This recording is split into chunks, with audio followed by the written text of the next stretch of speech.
Now then, welcome everybody to the Contextual Christian Church Bible Study, where today we will be getting into First Chronicles, chapter 8, verse 33, through to chapter 9, verse 4. Again, that's First Chronicles chapter 8 in verse 33 through to chapter 9 in verse 4. And I'll go ahead and pray us in. Everybody bow your heads. Father, thank you for this time you've given us to be able to read your word and for the fellowship that we get in this. I pray as we go to read, we're able to understand, not just understanding simply, but to call to remembrance, because I know there's going to be a lot of memory stuff today for those of us that have read those sections. And I just pray that the memory be strong enough to see correlations to where I don't even have to point out the correlations. In your son's holy and precious name, Jesus Christ Yeshua. Amen. Now, last time what we had gone through, we had almost finished with chapter 8. We got from verse 19 all the way through to 32. And we had continued down with this lineage statement. It's not just lineage, but the people that helped out casting out the children of Gath, or the people of Gath. Wait, no, it's Gath, right? Let me double check that.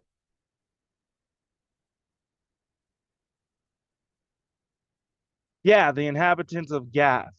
And we went down the different families, the sons of each, where we ended up going through, what was it, the sons of Shimhi, and then sons of Shashak. And then we finally got a little bit of a difference at the very end in verse 29 through 32, where we had the firstborn of Abdon and Zur. We started going into the tribe of Gibeon and who were all the generations of them. As today, we're going to continue down with their generations, but we're getting into a very specific part of it, very important part of it. As I'll go ahead and switch it over and Chris can get ready to read. We will be starting with First Chronicles chapter 8, verses 33 through 37. Let me switch over to KJV Light. Can you hear me okay, by the way?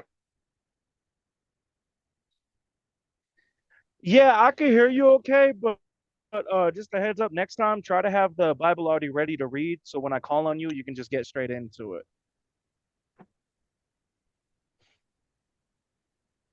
I got you. All right. Why is there such a delay on you guys right now? It's No. more than normal. I was just about to say all right and start reading. That's all. Oh. Oh, okay. All right. Yeah, because it seems Gotcha. a little delayed for both you and Charles today. No, I thought it was at first, but like that's why I even came back to the front. So, all right. Verse 33. Okay. And Ner begat Kish, or Kish, and Kish begat Saul, and Saul begat Jonathan, and Malchishua, and Abinadab, and Eshbaal. And the son of Jonathan was Meribaal, and Meribaal begat Micah, or Micah. And the sons of Micah were Pithon, and Melech, and Tereah, and Ahaz. And Ahaz begat Jehoiada, and Jehoiada begat Alameth, and Asmaveth, and Simri. And Simri begat Mosa, and Mosa begat Benaiah. Rapha was his son, Eliashah his son, Atzel his son. And Seeming actually let me check this out real quick because I'm pretty sure I've read those names. I know for sure Abinadab, Saul, and Jonathan.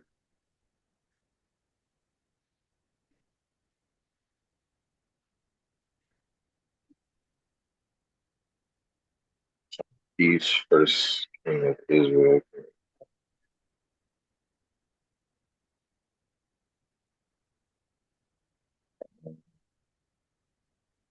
son of Simeon.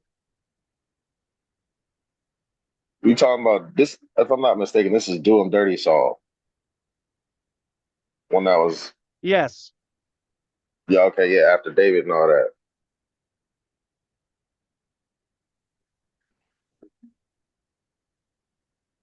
not after David.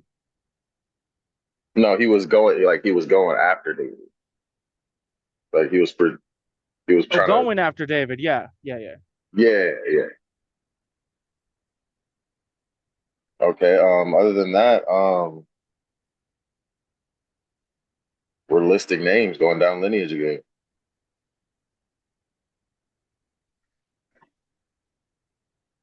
Good, but you didn't bring up everything of importance about Saul or Jonathan. You missed some massive things we should point out.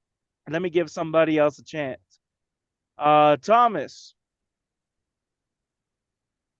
Oh yeah, Yeah, you never voted if you could actually answer or not. I can answer. Charles. Um, All right. Future reference, make sure to send it in at the beginning, or else it's going to be treated as you're just listening. All right. So, Did you still question. want? No, no, I'll let Thomas since he responded. Okay. Thomas, because I can't say, well, next time do it and then cut him off. Next time would be next time. So, anyways, what important details about Saul or Jonathan did Chris leave out? well, Saul thought he was doing right by God, but he actually wasn't. Saul had a vengeance after David because of Jonathan. Jonathan was on David's side, looking to help him whatever means necessary. And Saul was just an evil man. Everybody proclaimed they wanted a king. And the guy was like, "All right, I'll give you a king since you want a king instead of relying on me." In my understanding for you guys, you rather have a king. So here you go. Here's this guy that just does everything completely wrong, and to be honest, and that's it.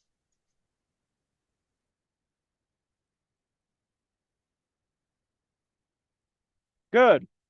Except for one part you've got to point out. You pointed out the details of it, but not the set of it. So Charles Thomas pointed out the details about it, but what is the statement that he forgot that he left out?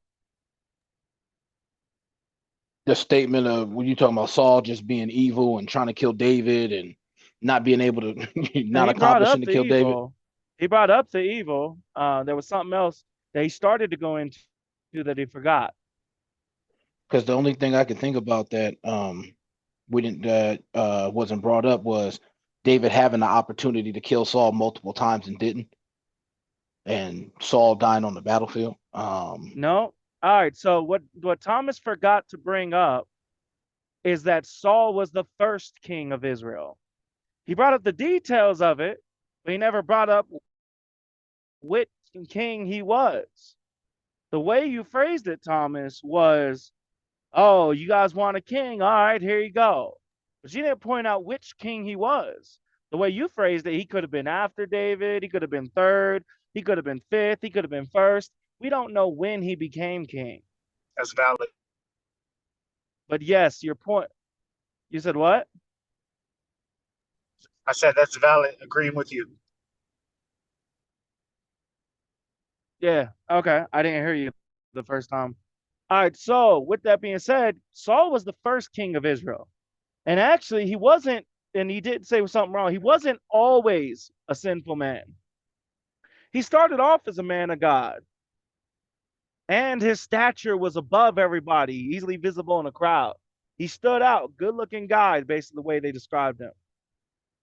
said that he was very fair. And because he got chosen, partially because of his stature being above everybody else, nobody took to think about what kind of man he was, even though God gave him the heads up.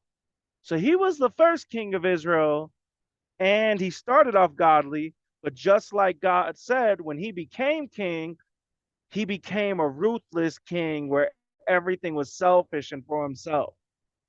Now, there was one big detail about Jonathan that Thomas forgot to point out, and Charles and Chris, is that Jonathan not only did he help David, but there's a reason why he helped David. Jonathan was in love with David on a homosexual level, but he never acted on it. They never got intimate. He never did anything, which goes to show by evidence that just because you have the attraction doesn't mean you have to live it out.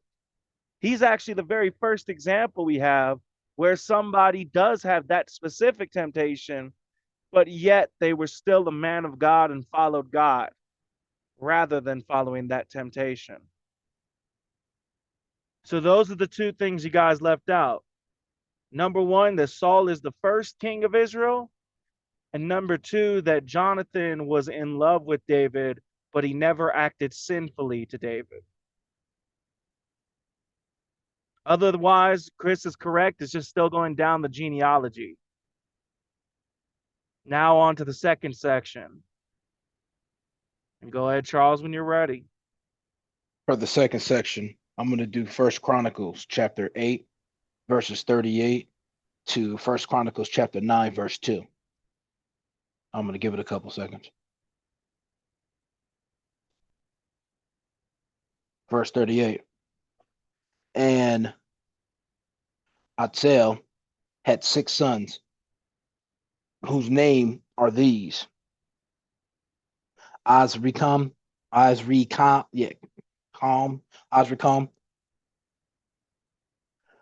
Boker, Bokeru, and Ishmael, and Sharariah, and Obadiah, and Hanan. Hold these on. Sheraria? You put an extra R in there. Sha'ariah. There you go. R-E-A. Yeah, Sha'ariah. And Obadiah and Hanan. All these were the sons of Atzel.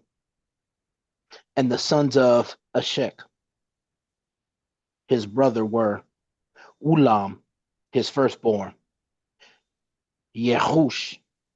Oh no, that one just Yehush. Yehush, the second, and Eliphalet, the third. And the sons of Ulam were mighty men of valor, archers, and had many sons and sons. And 150. All these are of the sons of Benjamin. So all Israel were reckoned by genealogies, and behold, they were written in the book of the kings of Israel and Judah, who were carried away to Babylon for their transgressions. Now the first inhabitants that dwelt in their possessions in their cities were the Israelites, the priests, Levites, and the Nethinims. All right, let me go back to my section. So verses 38, we're breaking down Atzel's 6 sons. Verse 39, the sons of Ashek, which is it brings up, and the sons of Ashek, his brother. And when it says his brother, I'm going with Azel. So it's Azel, or Ashek would be Azel's brother. And his kids were, or Ashek's kids were Ulam, Yehush, and Eliphalet. So the 3.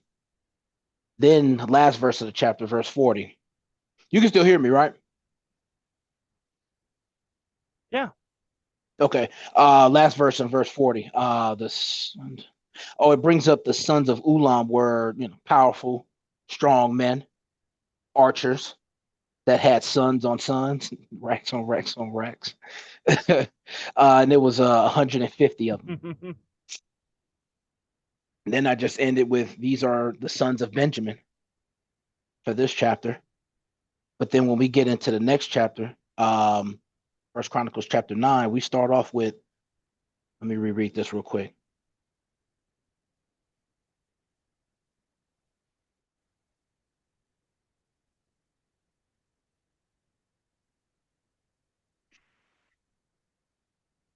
So first thing, Israel, and it says we're reckoned by genealogies. We talked about this before.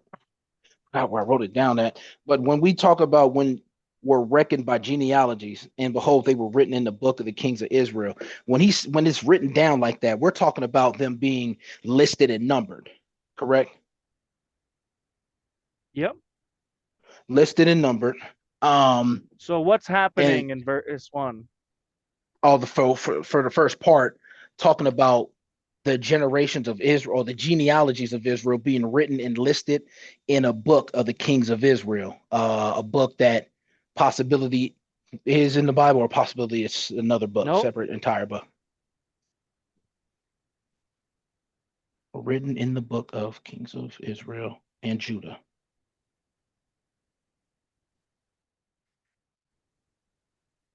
Try again.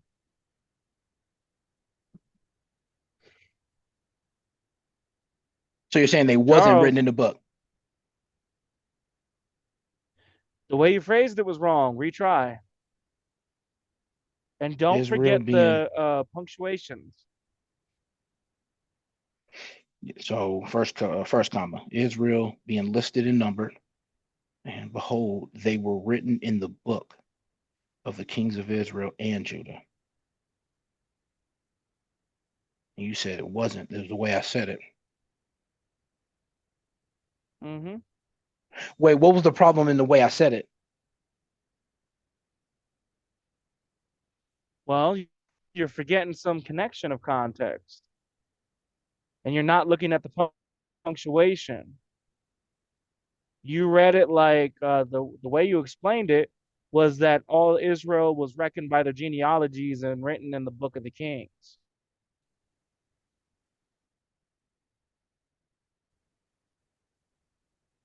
It so yeah, but well, that's what it kind of says. We're written in the book of kings of Israel and Judah. The But didn't I bring up? punctuation. Look at the punctuation. Well, yeah, I got the comma after Judah, who were carried away to Babylon for their transgressions. Before that, you're not looking at before that, before that, before that, before that. So we got a comma after genealogy, or semicolon after genealogies. Then, and Yeah, behold, there you go. No, no, no, no, no, no. Stop right there. What is that doing right there? it's a detail, but it's like it's a connecting detail, but it's also like a separation at the same time, Mm-hmm. So what is which I already talked so about the what is first that part. speaking on at this moment? That first part before we get to the semicolon, we're just talking about is all of Israel being listed and numbered. Yes, but it says so all. So what is it listing it? What is it in relation to? What is it connected to? The listings Charles, we're this is talking so about. easy. It's blowing my mind. You What said is the what is the first part relating to?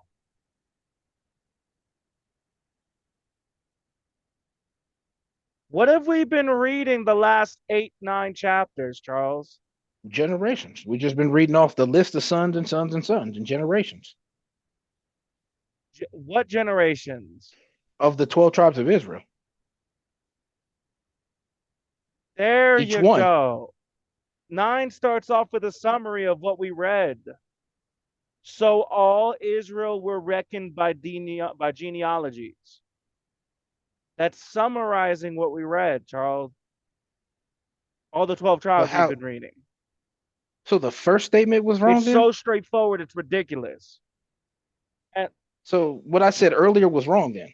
yeah, the way you phrased it, you said that all Israel was listed and written in the books of kings of Israel and Judah.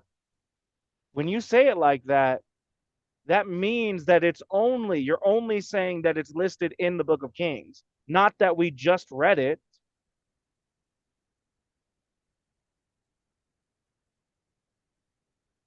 What? Hello?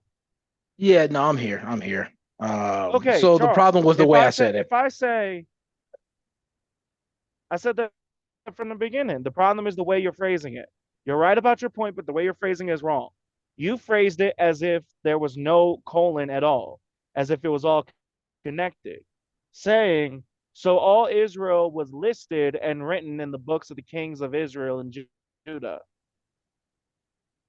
That leaves out entirely what's happening here, which is it's a summary of what we just read. And then it says, and behold, they were written. So this is saying that it's written in two places, not one. But the way you phrased it made it sound like it was only written in the books of Kings and Kings of Israel and Judah. Do you see what I'm saying now? Now I do. I didn't know I had to add the end on that part. But now I see what you're talking about. About adding, we just read Well, about it not just and adding written that, in the but making Kings. sure you put that distinction. Yeah. Because the way, if you don't say the and, if you don't say that connector, it just sounds like they're only written in the books of the kings of Israel and Judah. You see what I'm saying? But we just read it. Yeah, no, I see what you're saying. I just Hello? uh can you hear me? I can hear I can you, still but you hear guys you, but keep can on you hear me? having a super delayed response. I don't know how I that can was a hear delayed you, response. but your responses are extremely slow today. Yeah, I didn't notice. Because I'll I try to think make it sure I'm might be not a trying to talk Zoom the same time issue. as you. I don't might not be a Zoom issue. Because I try to make sure I'm not trying to talk the same time you were talking or No, anybody else is no, talking. no. No, because even after I say what I'm saying, it takes a second for you guys to respond more than normal. Like normally it's fluent. Right now it's not. Well, I'm gonna try to continue. So not adding the and was the problem Yeah, go ahead and of continue. us of me not bringing up the and part. So the ones we listed, the ones numbered and listed, not only did we read them, but they're also listed in the It's king in not the about book of the the kings and part. It's about not bringing up that we just read the end. that we just read through Saying the tribes, and the 12 doesn't tribes. do anything if you don't include that we just read it. Okay, so yeah, that's what we've been doing. Then we've been in these past chapters. We've been reading through the 12 tribes of Israel genealogies, their sons, their son, that son. We've been reading it, and it's also listed in written in the book of Kings of Israel and Judah.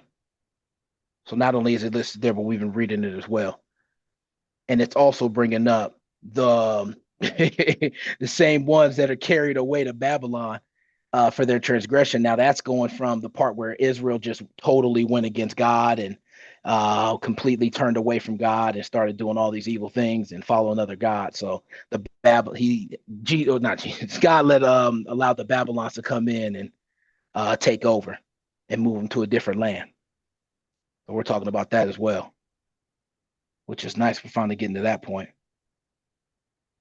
Then verse 2, now the first inhabitants that dwelt in their possessions, in their cities, were the Israelites, the priests, Levites. So reading right after talking about the Babylons coming, taking them away from the land, what verse 2 sounds like it is once they're carried to the land that they're supposed to be going to, that the cities, the first inhabitants Not that were, quite. because it's right after the whole Babylon taking them away. Now the first inhabitants that dwelt in their possessions in their cities Hold were, on. Don't assume time frame. because the other only time You're frame I can think of were adding to the Bible. the only other time frame I could think of is when they made it to where they were supposed to make it to, like when the children of Israel have their lands and all of that.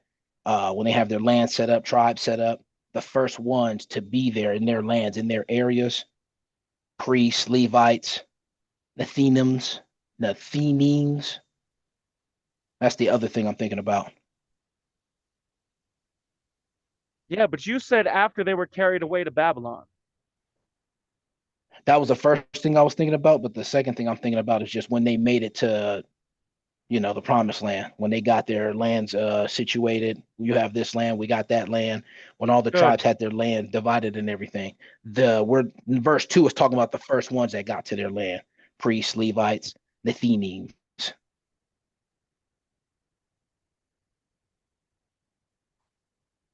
Good. So yeah, 9 verse 1 and 9 verse 2 are kind of separated. They're not really connected like that. They're kind of just statements of summarizing things. In verse 1, we have a summary of what we've been reading in the last few chapters. All the children of Israel, all their genealogies. And then goes to point out that it's written in the books of the kings of Israel and Judah. Now, interestingly enough, there's one other thing that leans towards being proven true that we questioned based on 9 verse 1. Do you know what is leaning towards being true from 9 verse 1, Charles? No. All right. Chris? I'm trying to think of what you could be referring to, but nah, I can't. I can't really think of anything else. There's something that we are questioning whether or not it was true or not about Chronicles itself. Thomas? Is it a conversation you and Chris was having? I mean, Charles were having directly on the Bible study?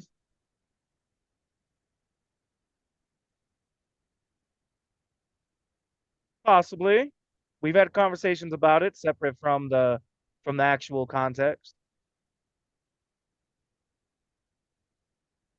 But you guys were definitely Uh, on for it.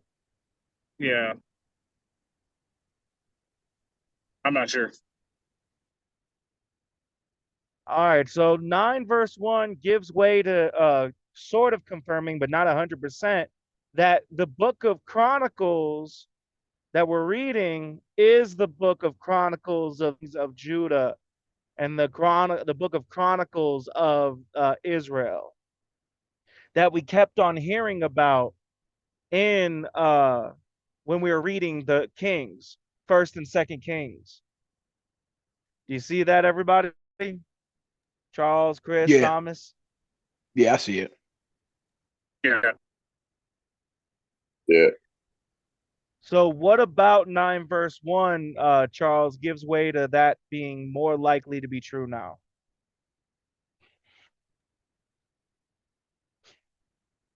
Um, what I had brought up about it confirming all of Israel reckoned by genealogies, being listed and numbered,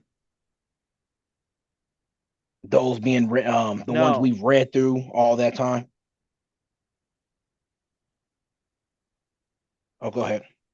No, but not quite. But all right, Chris, what about 9 verse 1 gives way to proving, almost proving that First and Second Kings was when it said in the Chronicles of the kings of Judah and the Chronicles of the kings of Israel is actually talking about First and Second Chronicles. What about 9 verse 1 gives way to that being almost more confirmed? because not only is the because it's saying it not only does it just say that they are written in the Book of Kings, but also Exactly. oh yeah, because like we did read them doing all this stuff, and then Babylon taking over. So Exactly. So we have here where it says that they're written in the books of the kings of Israel and Judah. Well, when we're reading in the books of kings of Israel and Judah, the first and second kings, it kept on bringing up written in the books of the chronicles of Judah and the chronicles of Israel. So we're seeing the same type of writing here as there. Now, what would be a good determiner to discredit this idea that maybe we're that it is the same Chronicles? What could happen as we read First and Second Chronicles, Charles, that could debunk that idea? I don't know at the moment. All right, Thomas. I can only think of something else arising that make you be like, hold on, wait a minute. This sounds similar and can kind of correlate too. Okay, you didn't hear me. I said debunk this idea. What could I'm not happen that sure. could debunk this idea? That's what I was saying. Something else All right, arising Chris. later down the read.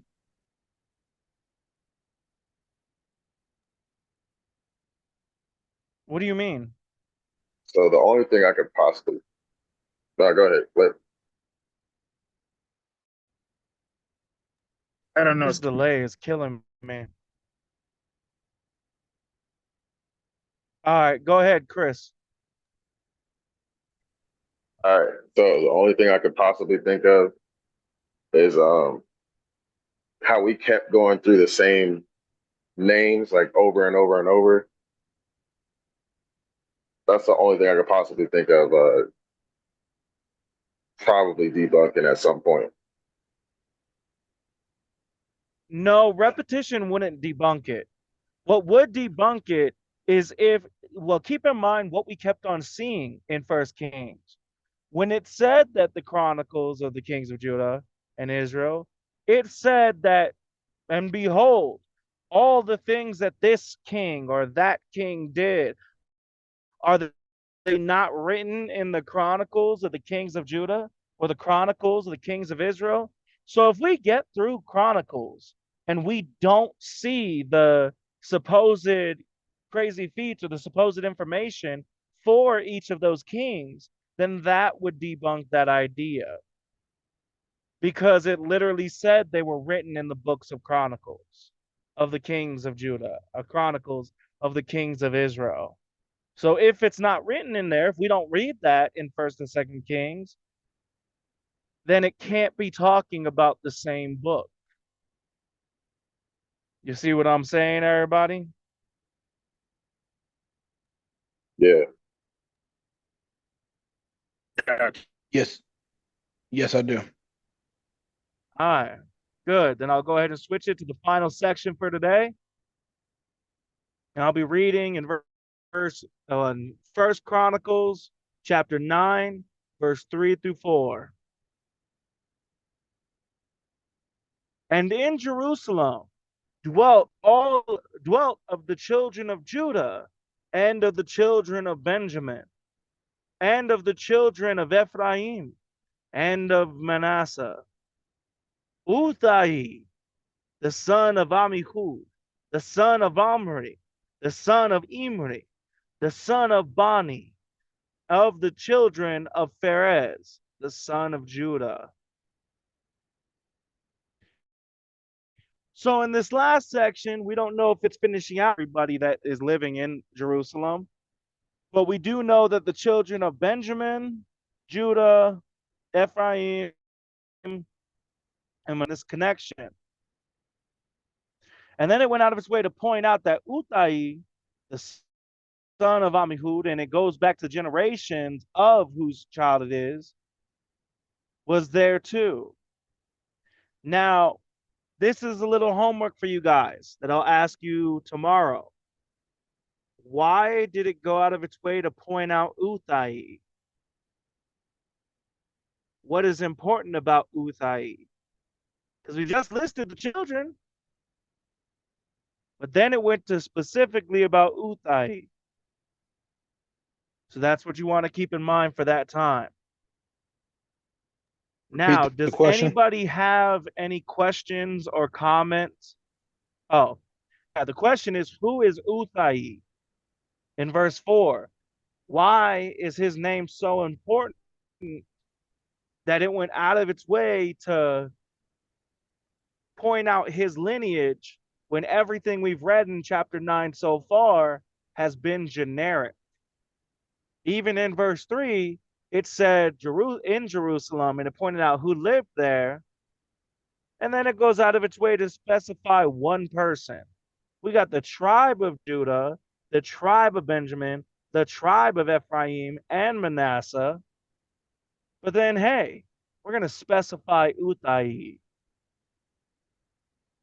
So I want you guys to take the time to look up his name at some point tonight. Figure out who he is and why it may have gone out of its way to point him out.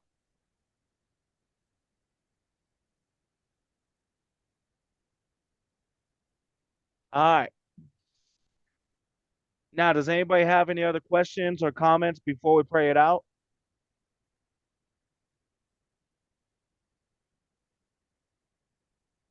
All right, then I'll go ahead and pray us out. Everybody bow your heads. Father, thank you for this time you've given us to be able to read your word, to be able to understand everything you have for us, and to top it off, to be able to get this remembrance and the interesting details that we have, finally finishing up this summary of the 12 tribes of Israel. And we'll see where we end up going into. As right now, it seems like we're just dealing with the land after dealing with the people. So we pray as we go forward to keep in memory and to boost our memory that we can do a better job of remembrance as we go on, keeping in mind all the context that we have, not losing sight of something, while at the same time, not adding something to it that's not there. In your son's holy and precious name, Jesus Christ Yeshua, amen. Yeah. All right, everybody. Have a wonderful night.